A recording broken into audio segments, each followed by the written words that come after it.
Last month, a widowed Muslim woman in India was arrested and charged with sedition. That is, with inciting an insurrection. Here's the background. India's Hindu nationalist government wants to pass a law requiring that every resident of the country prove their citizenship. In the state of Karnataka, this proposed National Register of Citizens was the subject of a school play which portrayed a worried family discussing their fears about how the NRC could be used to strip Muslims of citizenship. The 10-year-old daughter of the detained widow, acting in the school play, delivered a line about how she would use her sandals to slap anyone who asked her to show her papers to prove her citizenship. The child's brief dialogue caused a national scandal. Police accused the girl of insulting the Prime Minister. They arrested her widowed mother, as well as the school's headmistress. And they visited the school 5 times to gather evidence and interrogate the other students about the play. A month earlier, another play in Karnataka received a very different reaction. Well, ministers from the central and state government sat in the audience. Child actors surged onto the stage to reenact the mob destruction of the Babri Mosque, while an off-screen narrator praised them for demolishing the structure with anything they could get their hands on.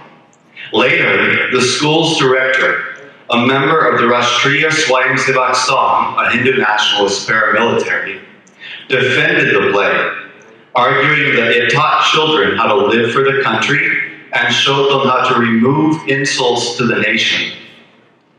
Police only acted after demands by a third party prompted them to file minor charges against the school's administration. But according to the complainant, they have not bothered to proceed with the investigation. The 16th century Babri Mosque, built in the city of Ayodhya in the state of Uttar Pradesh, stood on a site that Hindu nationalists claim is the location where the Hindu deity Ram was born. After affiliates of the RSS paramilitary launched a campaign to remove the mosque, the Bharatiya Janata Party officially joined the movement. While the president of the BJP toured the country to promote the campaign, an RSS worker named Narendra Modi worked behind the scenes, pulling the strings as he took responsibility for logistics, crowd mobilization, and other arrangements. The campaign culminated in December 1992 as hundreds of thousands rallied around the mosque to listen to speeches by BJP leaders. Sparked by their fiery rhetoric, the mob surged forward and destroyed the mosque. The destruction was followed by pogroms throughout northern India, which left up to 3,000 Muslims dead. The destruction represented what international relations expert Vidya Shanand calls a poetics of fear, where minority Muslims have no option but to accept their subjugation or face further violence. But it was also, in the words of sociologist Prima Kurian, a watershed event in the history of the Hindu nationalist movement, which propelled the BJP into the limelight. According to Human Rights Watch, the violence helped catapult the BJP into power in the early 1990s. Can I get the slides moved back, please? Thanks, sir. Back to Bob reading right after that. Yeah, next one. Thanks, sir. Yes, sir. According to Human Rights Watch, the violence helped catapult the BJP into power in the early 1990s. That's how the BJP always rises to power. On the blood of the innocent, on a wave of hatred manifested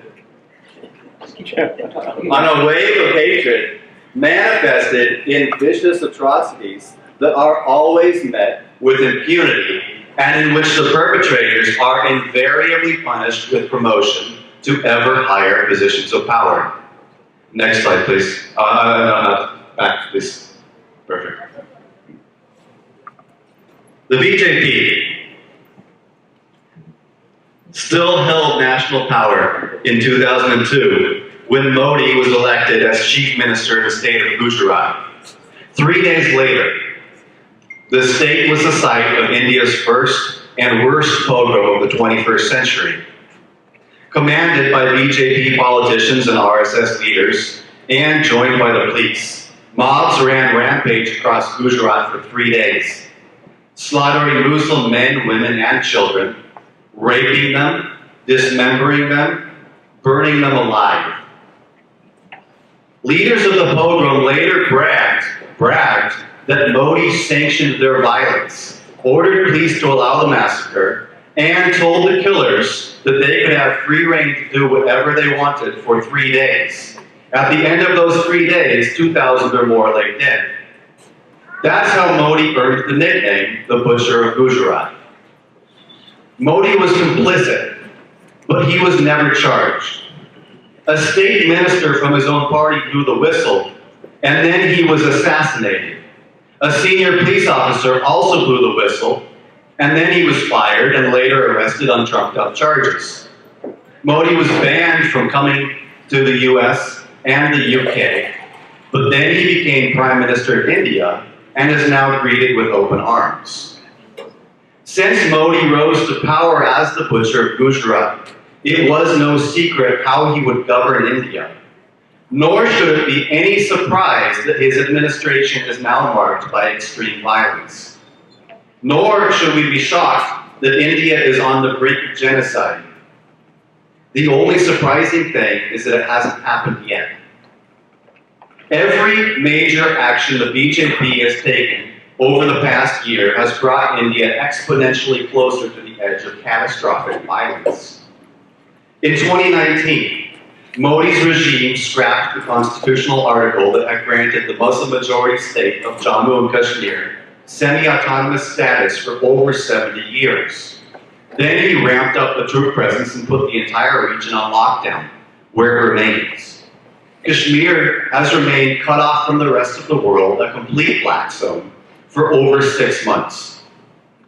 Modi's regime passed the Ayodhya verdict, giving the same violent Hindu nationalists who destroyed the Babri Mosque permission to build a temple on the site. His government is now entrusted with ensuring construction of the temple. Thus, the BJP, discarding all semblance of secularism, entered the temple building business. Modi's regime passed the Citizenship Amendment Act, providing undocumented immigrants a fast track to citizenship, as long as they're not Muslims. The CAA marks the first time in the history of the Republic of India that religion has been made a criteria for citizenship. The CAA also serves a crucial role when partnered with the proposed National Register of Citizens. Modi's regime, which already implemented the NRC in the state of Assam last year, now wants to impose it nationwide. That would require that every resident of the country prove their citizenship. That's a scary idea for every Indian, but it's truly terrifying for Muslims because of how the CAA and the NRC are designed to work in sync with each other. The NRC would require that every resident of India prove they're a citizen, but the CAA is the loophole allowing any non-Muslim who cannot do so to remain in the country and get on a fast track to normalizing their status. Muslims, on the other hand, have no loophole.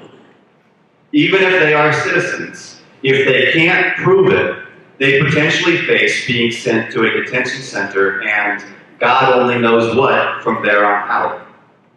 A legal method for cleansing the country of Muslims is exactly what the BJP intended the CAA and the NRC to provide, and they have made no secret of it. Amit Shah, President of the BJP, Home Minister of India, and the man responsible for pushing through the CAA, has declared that all Hindus, Sikhs, Buddhists and Christians will get citizenship whether they can prove they are citizens or not. Clarifying that the CAA is intended as a loophole to enable the government to target Muslims while putting no one else at risk. Shaw says that it was brought in exactly to ensure that no non-Muslims lose their citizenship. When the NRC comes in after CAA, he says, undocumented immigrants need not worry, but infiltrators should. Infiltrators. That's a word that Shaw loves. Every infiltrator will be thrown out of the country, he has promised.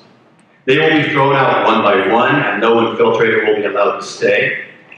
Shaw pledges to ensure a nationwide identification of illegal infiltrators living in the country and vows that once the NRC is conducted across India, each and every infiltrator will be identified and expelled. Termites. That's another term that Shaw loves. Infiltrators are like termites in the soil, says Shaw. The illegal immigrants are like termites. Lest there be any confusion which people or which community Shaw means when he speaks of infiltrators and termites, his fellow party leaders have spoken to remove any ambiguity. Next slide. A virus. That's what the BJP's Yogi Adityanath, the chief minister of Uttar Pradesh, calls Muslims. A green virus, green being the color identified with Islam, which has infected the opposition. Muslims did no favor to India by staying here, he says, nor will they stay if he has anything to do about it. As protests against the CAA and the NRC have swept across India, Modi's regime has met the largely peaceful protesters with brute force. Until recently, Uttar Pradesh was the epicenter of the government's violent attempts to stamp out the resistance. Since December 2019, over 20 people have died in UP's anti-CAA protests. Countless videos show masses of peaceful protesters breaking like waves on the rocks as police charge them and begin randomly brutalizing people. Sanctioning the unprovoked attacks, Chief Minister Adityanath has even vowed to take revenge against the protesters. The BJP leader's revenge has manifested in targeted violence against Muslims throughout the state. In one instance, a 73-year-old Muslim attorney was arrested and taken to a police station in the dead of night. While they beat him in custody, police threatened to destroy his family, throw them all in jail, where they will rot for life, and rape his mother. The many other allegations of atrocities include claims that Muslim teenagers are being picked up by police and subjected to emotional, psychological, and physical torture for hours or days on end. Police are also accused of breaking into mosques, schools, and homes to terrorize Muslim families. In the midnight hours, they appear at Muslim homes to threaten women and children unless they disclose the location of the male members of the family. Forcing their way in, they ransack houses, splintering furniture and stealing valuables. Along the way, they vandalize cars and smash security cameras to erase evidence of their crimes. Universities, strongholds for pluralistic protests against the CAA and the NRC, are also under attack. At the Aligarh Muslim University, police laid siege to the campus, calling the students terrorists and chanting Jai Shri Ram, a slogan meaning Hail Lord Ram, which Hindu nationalists have adopted as a war cry. The violence mirrored that at Jamia Millia Islamia, a university in Delhi. Invading the campus, police fired tear gas into the library, then entered to begin trashing the rooms as they randomly thrashed traumatized students. At the height of this unchecked violence, a national cabinet minister poured fuel on the fire. In late January, as finance minister, Anurag Thakur spoke at a BJP rally. He led the crowd in chants of "Shoot the traitors." a slogan that was previously raised by masked members of the RSS's student wing as they ran rampage across the Jawaharlal Nehru University campus in Delhi, screaming Jai Shri Ram while they attacked students with iron rods, bricks, and acid. Who, exactly, are the traitors? The traitors are anti-CAA protesters, but more specifically, they are any non-Hindus living in India.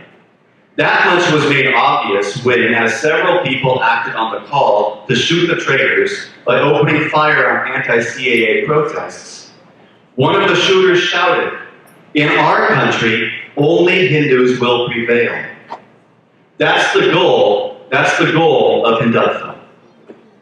Hindutva is the religious nationalist political ideology that claims India is a country of Hindus, for Hindus, and only for Hindus, and that anyone who is not a Hindu is a foreigner, an internal threat, and a traitor. Hindutva is the guiding ideology of the RSS. Founded in 1925, the RSS is the oldest and largest non-governmental paramilitary organization in the world. It is all male, uniformed, and armed. It developed in parallel with European fascist movements like those of Mussolini's Italy and Hitler's Germany. It took ideological inspiration from, and even engaged in direct contact with, Europe's fascists, and it is responsible for at least a dozen pogroms since India achieved independence in 1947. In 1925, Hitler published Mein Kampf and founded the Schutzstaffel, or SS, the organization responsible for the Holocaust. Meanwhile, in India, Hindu nationalists founded the RSS. The RSS's founders claimed that we are Indians because we are Hindus, and that Indian patriotism is synonymous with Hindu patriotism. They insisted that the subcontinent should actually be called Hindustan because it is a nation of Hindu people, just like a Germany of Germans. Looking to Western fascists for inspiration, the man who mentored the first supreme leader of the RSS traveled to Italy to meet Mussolini. Upon meeting the Italian dictator, he praised the idea of fascism for bringing out the conception of unity amongst people. Applauding the fascist youth organizations of both Italy and Germany, he called them necessary and eminently suited for introduction in India, insisted that Hindu nationalists should imitate them, and declared that our institution of the RSS is of this kind. Meanwhile, the Nazis came to power in Germany, Hitler was made dictator, and the first concentration camp was constructed. Soon they began laying the groundwork for the Holocaust as they passed the Nuremberg laws and then staged the first pogrom against the Jews. While Kristallnacht left 100 Jews dead as tens of thousands more were deported to concentration camps, the RSS's ideologues argued that their concept of the Hindu nation was justified by the dominance of the racial majority in Nazi Germany. The ideologues warned that Indian Muslims may have to play the part of German Jews, even as the RSS's founders complained Muslims are making themselves a nuisance, claimed that we shall have to fight them, and suggested that for that purpose, the RSS may be useful and handy. While the Nazis sparked the Second World War with the invasion of Poland, the second and longest-serving supreme leader of the RSS published his manifesto as the first systematic statement of the RSS's ideology. Today, Golvarkar is revered as the guru of the RSS. In 1939, the year that he published his manifesto, he was already second in command of the paramilitary. A year later, he became chief of the RSS, a post that he held until his death in 1973. In Hindustan, the land of the Hindus lives and should live the Hindu nation, he wrote. Only the Hindu has been living here as a child of this soil. He was convinced that Hindus were not a religious community, but a racial group, a Hindu race that possessed the right to dominate India. He believed that European fascism had demonstrated the right to define nationality by race, and proved how every race possesses the right of excommunicating from its nationality all those who have turned traitors by holding aspirations different from those of the national race. Different aspirations meant simply not being a Hindu. He accused converts away from Hinduism of changing their national identity and betraying the spirit of love and devotion to the nation. He declared that the only nationalist patriots are those who glorify the Hindu race and nation, and that all others in the country are traitors who have joined the camp of the enemy and left their mother nation in the lurch. He described non-Hindus like Christians and Muslims as internal threats and members of foreign races who were infected by a foreign mental complexion and had failed to merge in the common stream of our national life and therefore must be stripped of citizens' rights. And he praised Nazi Germany for protecting its racial and cultural purity by purging the country of the Semitic races, the Jews. Calling it race pride manifested at its highest, he pointed to the purge as an example of how different races and cultures cannot be assimilated into one united whole. And he called it a good lesson for us to learn and profit by. That's the ideology of the RSS. The fascist paramilitary, whose 6 million or more members include Prime Minister Narendra Modi, Home Minister Amit Shah, and 75% of India's cabinet ministers. That's the ideology which motivates BJP leaders to shout, "Shoot the traitors," as people pack the streets of India to protest efforts to turn the country into a religious apartheid state. That's the ideology which has set Delhi on fire over the last week. Delhi has been burning since the 23rd of February, when a BJP leader instigated mobs to take to the streets to disperse the peaceful anti-CAA demonstrators who have spent over 2 months occupying public spaces all around the city in continuous 24/7 sit-in protests. Now, blood flows in the streets of Delhi as the city is swallowed up by violence. Muslims are being systematically hunted down, dragged from their homes, beaten black and blue to be left lying in the gutter, even publicly tortured by police as they are forced to sing the national anthem. Mosques are burning as thugs climb their minarets to raise the saffron flag of the RSS. More than 40 people lie dead from the worst communal violence in the country's capital since the 1984 Sikh genocide. Their killers are proudly raising the same slogan we heard during the 2002 Gujarat Open. The police are with us. What happened in Delhi was a pogrom, says journalist Mira Kamdar. Mobs targeting a single religious group were allowed to run riot unchecked by police. That is the definition of a pogrom. No longer is Modi merely the butcher of Gujarat. Under the reign of his RSS regime, he has become the butcher of India. India is descending into a night of dread and despair, says Indian political scientist Pratap Bhanu Mehta. The ongoing riots in Delhi are not a tactical aberration, lapse of attention. They have been in the making for a while and represent a future that our ruling classes, with our aid and support, have imagined for us. The idea is to carpet bomb the Indian Republic as we know it and replace it with a regime that thrives on cruelty, fear, division, and violence. Fascism is not rising in India, it has risen. And the threat of genocide looms large. Here in America, sitting literally on the other side of the world, we face a choice. Will we just watch and wait for the next pogrom, the next genocide warning, for the next community to be othered, targeted, and systematically exterminated? Will we just watch and wait for the Indian version of Schindler's List to hit the silver screen so that we can take a couple of hours on Saturday evening to munch popcorn as we shed crocodile tears and wring our hands and ask, how could this have happened?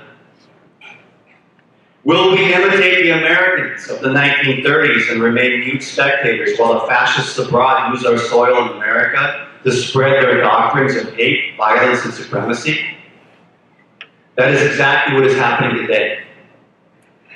Modi's regime is drawing moral and material assistance from a support base in the USA.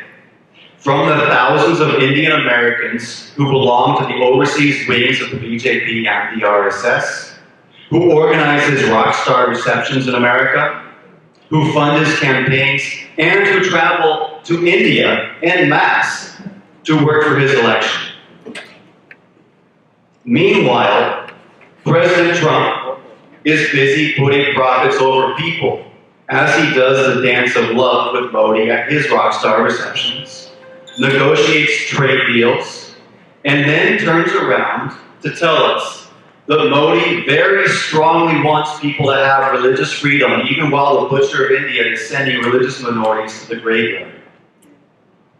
Decades from now, will we look back and shake our heads over the travesty and the tragedy that the USA supported yet another brutal dictator, just as it did with the Shah of Iran, Pinochet in Chile, Suharto in Indonesia, Saddam Hussein in Iraq, the Khmer Rouge in Cambodia, and countless other authoritarian regimes around the world?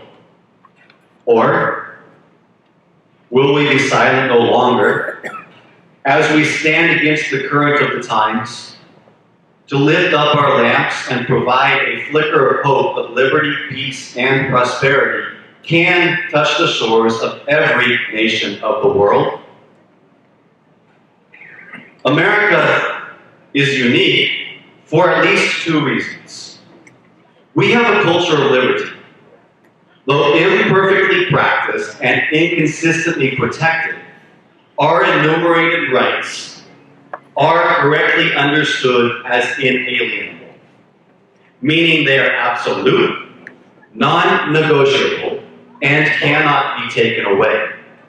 Flowing from our Creator, our rights exist not by some whim of the government, but by virtue of our very own existence.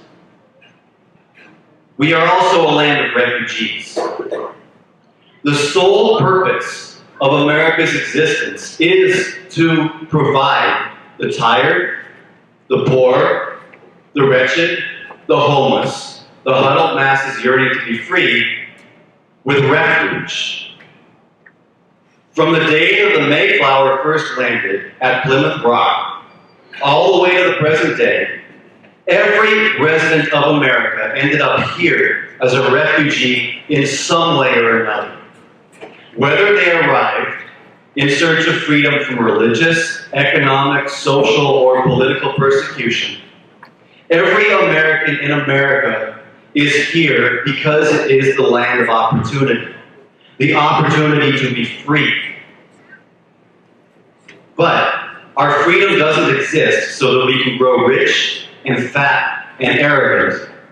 Our rights are accompanied by a single sacred duty.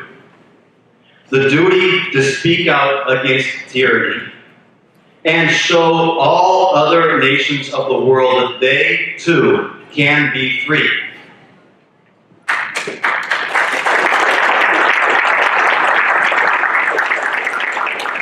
For those of us gathered here today, the first and best way to do that is to be a voice for the voiceless, persecuted people of India, for the widows who are thrown behind bars because their daughters dared to stare fascism in the face. Let us remember that our silence in the face of oppression means that we have chosen the side of the oppressor. And let us not fail at our duty to speak. You must speak out.